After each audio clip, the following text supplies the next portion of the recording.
पाकिस्तान के wicket keeper batter Mohammad Rizwan ने कौमी टीम के साबिक बैटिंग कंसल्टेंट मैथ्यू हेडन को कुरान शरीफ तोहफे में देने की वजह बताते हुए कहा कि हम जब नमाज पढ़ते तो वो हमें बाजमात नमाज की अदायगी करते देखते थे। अल्लाह ताला ने उनके दिल में ही ऐसी चीजें डाले, वो हमसे इस मौजू पर सवाल करते थे।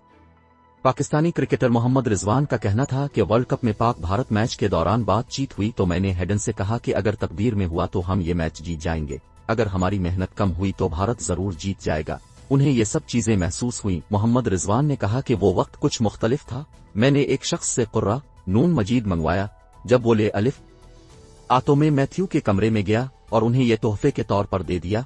मैथ्यू को ये तोहफा बहुत पसंद आया।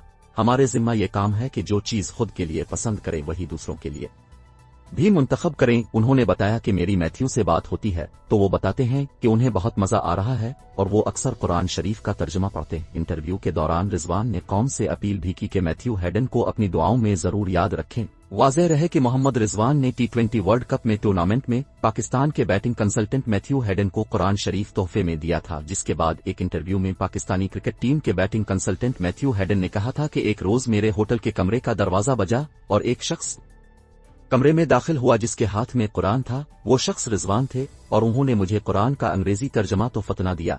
हम आधे घंटे तक फर्श पर बैठे इस हवाले से गुफ्तगू करते रहे। मैथ्यू हेडन ने कहा कि वो एक खूबसूरत लम्हा था जो मैं कभी फरामोश नहीं करूंगा। मैं मसीही मजहब से ताल्लुक रखता हूं लेकिन इस्लाम के लिए मुतजस्सिस हूं। एक पैगंबर हजरत ईसा अलैहिस्सलाम की पैरवी करता है तो दूसरा पैगंबर इस्लाम की, और दोनों मज़ाहिब ये एक दूसरे से मुख्तलिफ हैं। उन्होंने कहा कि ये बहुत जबरदस्त बात है कि किस तरह इस्लाम ने खिलाड़ियों को यकजा किया हुआ है और पाकिस्तानी टीम में किस तरह रूहानियत अपना किरदार अदा करती है। वो भी आजकल कुरान पाक का तर्जमा पढ़ रहे हैं और रोजाना कुरान का थोड़ा थोड़ा मुताला कर रहे हैं।